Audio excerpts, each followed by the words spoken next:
Hello viewers, இன்றைக்கி பார்க்க போகிறது என்னென்னா, இன்றைக்கி எம்மிங்கும் கொக்கி கட்டுறது, கயிறு கட்டுறது அதை பற்றி தான் பார்க்க போகிறோம். ஜாக்கெட்டோட ஊக்கும் லூஃபும் கட்டுறதை பற்றி பார்க்க போகிறோம். இப்போ எம்மிங் எப்படி பண்ணலாம் அப்படின்னா, இது பாருங்கள், இந்த மாதிரி சின்ன ஹோல்ஸ் இருக்கிறத வந்து எம்மிங் பண்ணுறது.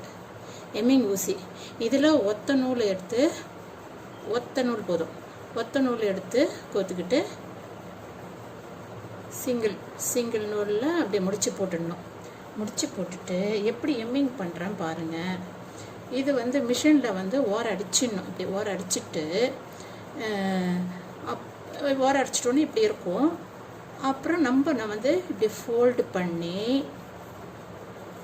பார்த்துங்க, இப்படி ஃபோல்டு பண்ணி எம்மிங் பண்ணும். இந்த கார்னர்லேருந்து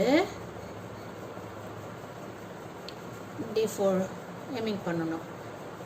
பண்ணும் போதோ வெளியே வந்து இந்த ரெண்டு இலை தான் எடுக்கணும். ஏன்னா அப்போ தான் வெளியே தெரியாது. எம்மிங் பண்ணுறது நீட்டாக அழகாக வரும். இங்கே பாருங்கள், வெளியே தெரியுதா? எங்கன்னா இந்த ஆரஞ்சு கலர் த்ரெட் இல்லையா, அந்த ஆரஞ்சு கலர் த்ரெட்டு எங்கன்னா சரியாக தெரியுதா? அப்படி பார்க்கறதுக்கு நீட்டாக அழகாக இருக்கும். அது மாதிரியே இப்படி கோத்து வாங்கினீங்கன்னா இந்த எம்மிங் வந்து பிரியாது. பிகினர்ஸ்லாம் இது ஃபஸ்ட்டு ப்ராக்டிஸ் பண்ணுங்கள். எம்மிங் எப்படி பண்ணணும், எவ்வளோ நீட்டாக பண்ணணும் அப்படின்னு பண்ணிவிடுங்க. அதே ஒரே ஈவனாக மடிச்சுட்டு போகணும். இல்லைன்னா மாற்றி மடிச்சிருந்தா உங்களுக்கு ஒரு அழகு இருக்காது. ஒரே ஈவனாக இருக்கணும். 1 சென்டிமீட்டர் எடுக்கிறீங்கன்னா 1 சென்டிமீட்டராக இருக்கணும். 1/2 சென்டிமீட்டர் எடுக்கிறீங்கன்னா 1/2 சென்டிமீட்டர் இருக்கணும். நம்ம இன்ச் கணக்கில் தான் மடிப்போம். 1/2 இன்ச்சு 1 இன்ச்சு அப்படி தான் மடித்து எம்மிங் பண்ணுவோம். சாதா ப்ளவுஸ்க்கெல்லாம் நம்ம இப்படி மடித்து தான் எம்மிங் பண்ணணும். அதே மாதிரி நெக்கும் அப்படியே மடித்து தான் எம்மிங் பண்ணணும். இது மாதிரி பண்ணிங்கன்னா உங்களுக்கு எம்மிங்கு பிரியாத நீட்டாக அழகாக இருக்கும்.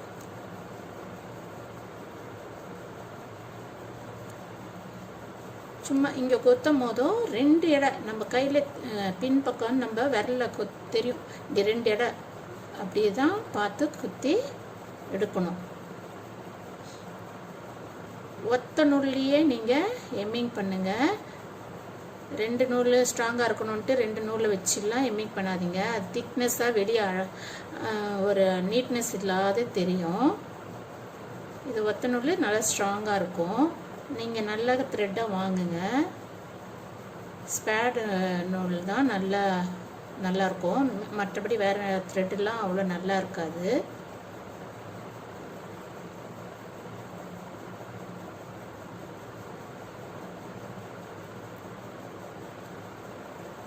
பாருங்கள், நான் காட்டுறேன்.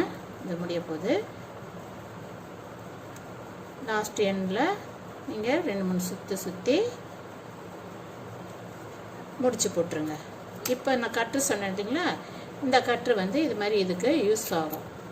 அதுக்கு நம்ம சிசர் எடுக்க வேண்டிய அவசியம் இல்லை. இப்போ இந்த ஊசியோட வேலை முடிஞ்சுது. இப்போ வந்து பாருங்கள், எம்மிங் பண்ணது எங்கன்னா தெரியுதா? பார்த்தீங்களா? நீட்டாக பார்க்கறதுக்கு நீட்டாக இருக்கா? நீட்டாக இருக்கும் பார்க்கறதுக்கு. இப்போ நெக்ஸ்ட்டு வந்து நம்ம வந்து கொக்கி கட்டுறது எப்படின்ட்டு சொல்லித்தரேன் பாருங்க.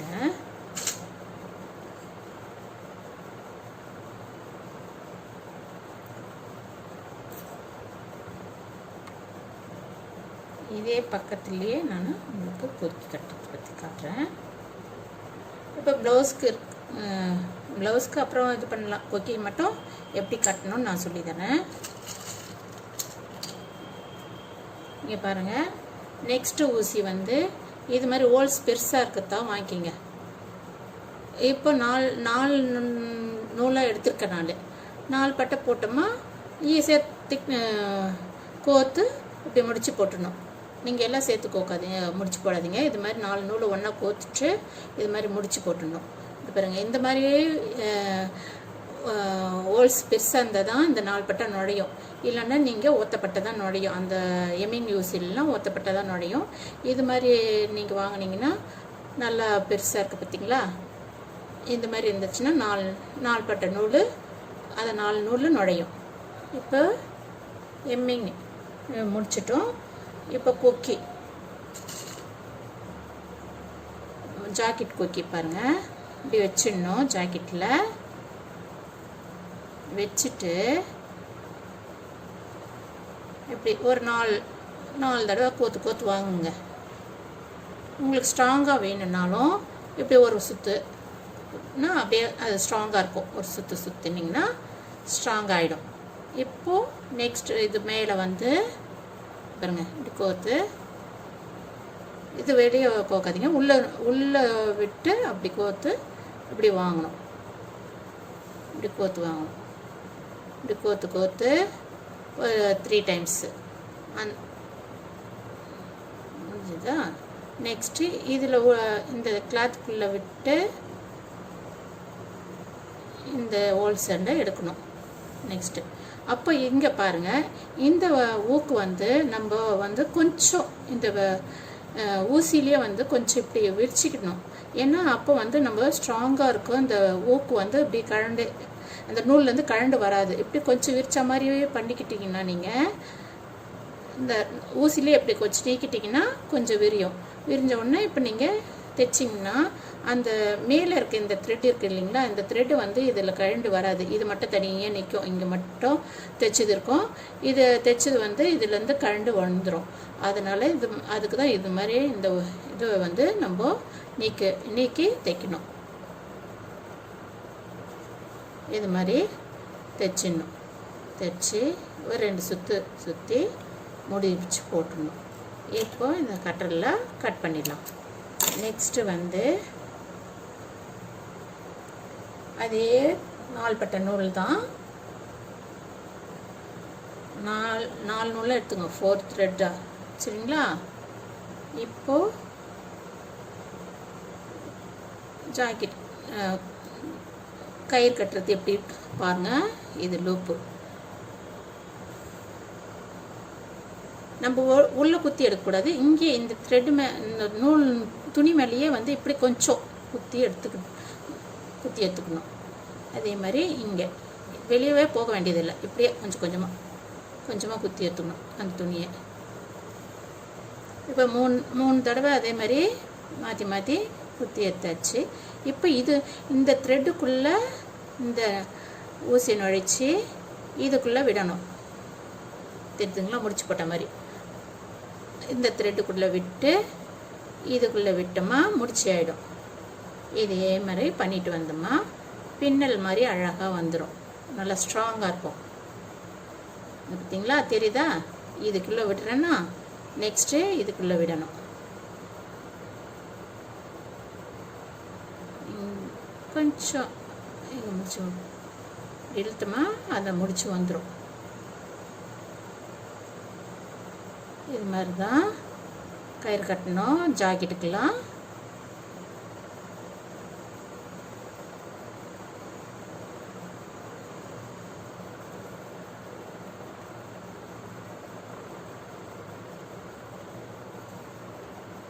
இப்போ தான் முடிஞ்ச உடனே லாஸ்ட் எண்டு முடிஞ்ச உடனே உள்ளே குத்தி வெளியே பக்கம் எடுத்து இது மாதிரி முடிச்சு போட்டணும். இதெல்லாம் இந்த முடிச்செல்லாம் உள் சைடில் தான் போகணும். புரியுதா? மேலெல்லாம் தெரியக்கூடாது அந்த முடிச்செல்லாம்.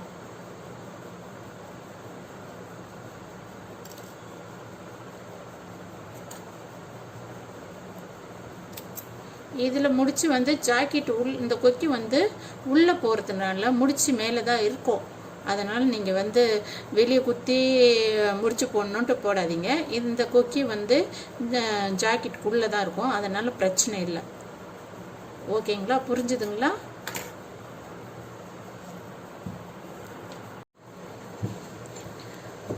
அடுத்து என்ன பார்க்க போகிறதுன்னா, நம்ம இந்த நீடிலில் நம்ம கொக்கி வந்து ஸ்ட்ராங்காக இருக்கிறதுக்கு நான் ஒரு ஐடியா சொல்கிறேன். அதை பார்த்துக்கோங்க. நீடில் எடுத்துக்கோங்க. இந்த துணியை எப்படி கொஞ்சம் ஓட்டை போட்டுக்கோங்க. இது மாதிரி தெரியுதுங்களா? இது மாதிரி ஓட்டை போட்டுட்டு இந்த கொக்கி இருக்குங்க இல்லைங்க, எப்படி பாருங்க, இது மாதிரி வச்சுக்கிட்டு தலைக்கீழே வச்சுக்கணும் கொக்கியை, உள்டாவா இது மாதிரி வச்சுக்கிட்டு இப்படி கோத்துட்டு எடுத்திங்கன்னா இந்த பக்கம் வந்துடும். கரெக்டாக வந்துச்சுங்களா பாருங்கள், இது மாதிரி வந்துடும்.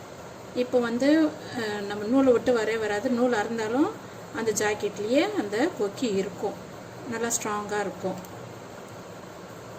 இப்போ வந்து நம்ம ஒரு தடவை தைச்சிட்டோமா வச்சுங்க, ஸ்ட்ராங் ஆகிடும். நான் சொன்னேன் இல்லையா, அதே மாதிரி நீங்கள் தைச்சிடுங்க.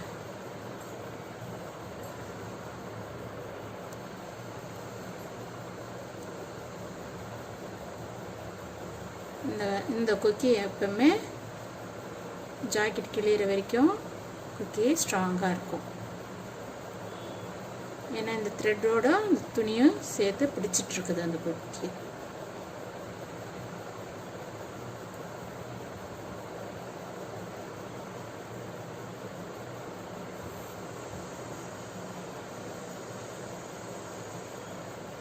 நான் சொன்ன மாதிரி கொஞ்சம் இதை நீக்கிட்டு இப்போ தைச்சிட்டோம்.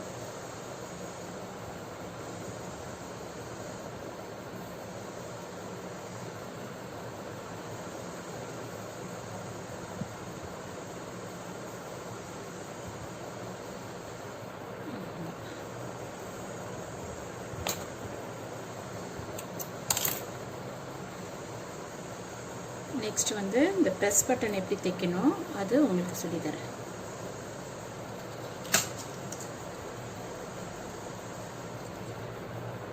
பாருங்க, இது மாதிரி இருக்கும்.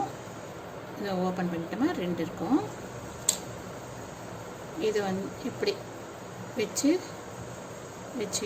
ஒரு இந்த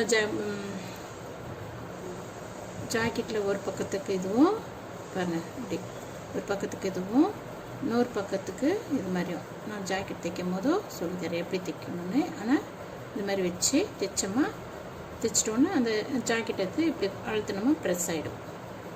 இப்படி அழுத்திட்டோமா இதுங்களா. நான் தைச்சிட்டு காட்டுறேன் பாருங்கள். இந்த வீடியோவை ஸ்கிப் பண்ணாத பாருங்கள்.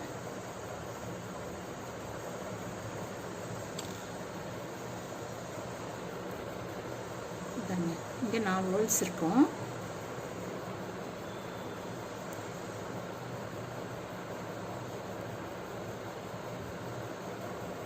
இது ஸ்ட்ராங்காக இருக்குது துணி, அதனால் கொஞ்சம் இறங்கிறதுக்கு கஷ்டமாக இருக்குது.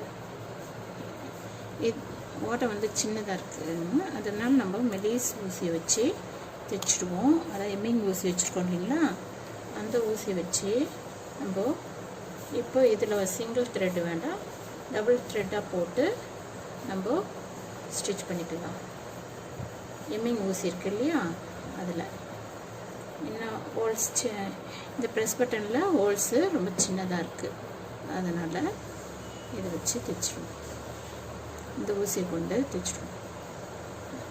அதுக்கு ஒரு 2 டாப் போடுங்க.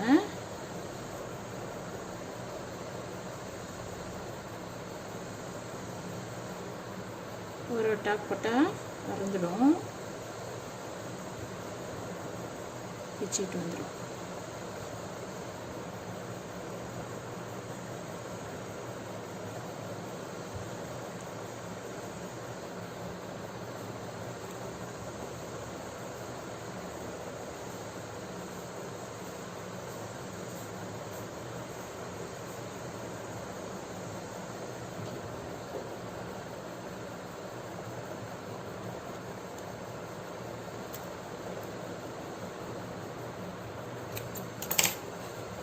பார்த்தீங்களா? ஆனால் நம்ம ஜாக்கெட்டுக்கு மேலாம் எதுவுமே தெரியக்கூடாது. இதெல்லாம் உள்ளே போகும் ஜாக்கெட்டுக்குள்ளே. ஜாக்கெட் மேலே த்ரெட்டு அந்தளவுக்கு தெரியக்கூடாது.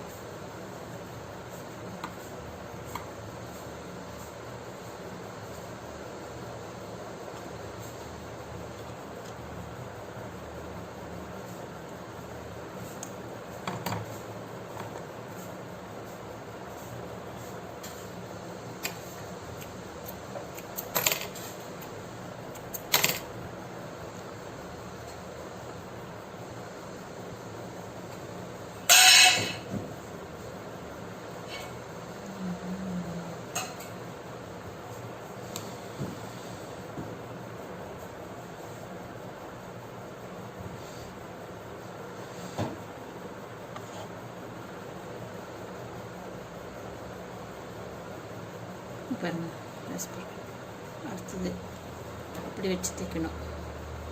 நீங்கள் மாற்றி தைச்சிடாதீங்க. இந்த இது வந்து உள்ளே போயிடணும்.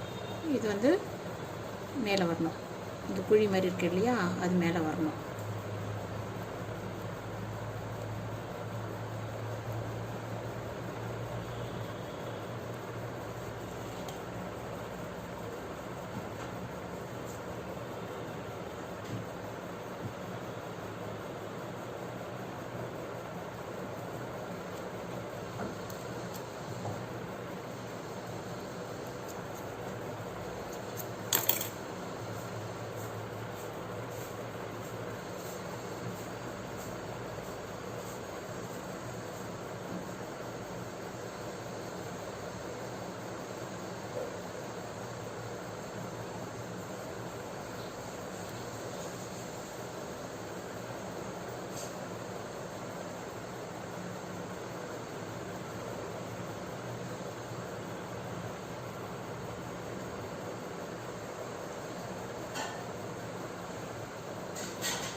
முடிச்சு போட்டுடணும். இப்போ இது வந்து நம்ம ஐவுக்கு கட்டுற மாதிரியும், இது ஜாக்கெட்டில் வந்து இந்த மாதிரி 2 இருக்கும் இல்லையா, நம்ம ஐவுக்கு இல்லை ப்ரெஸ் பண்ண ரெண்டும் இப்படி ப்ரெஸ் பண்ணிக்கலாம். நம்ம வயசானவங்க ஜாக்கெட்டுக்கெலாம் ப்ரெஸ் பட்டன் கேட்பாங்க, அதுக்கெலாம் இது யூஸ் ஆகும். அப்புறம் ஜாக்கெட்டு ஷோல்டராண்டை வந்து பிரேசல் நகராது இருக்கிறதுக்காக இந்த ஊக்கு ப்ரெஸ் பட்டன் வைக்க சொல்லுவாங்க. அதுக்கு இந்த ப்ரெஸ் பட்டன் யூஸ் ஆகும். பாருங்கள் இப்படி க்ளோஸ் ஆகிடும். நீங்கள் மாற்றி தைச்சிட்டிங்கன்னா இது இப்படி ப்ரெஸ் பண்ண முடியாது. இந்த பக்கம் குழி இருக்கணும், இந்த பக்கம் இந்த மாதிரி இருக்கணும். தெரியுதா? இன்றைக்கி இதை பார்த்தோம். நாளைக்கு வேறு வீடியோ பார்ப்போம். லைக் பண்ணுங்கள், சப்ஸ்கிரைப் பண்ணுங்கள், ஷேர் பண்ணுங்கள், கமெண்ட்ஸ் கொடுங்க. எதனா டவுட் இருந்தால் எனக்கு கமெண்ட்ஸில் தெரியப்படுத்துங்க. நீங்கள் பார்க்குறீங்களா இல்லையான்னு எனக்கு தெரியணும். Okay, thank you.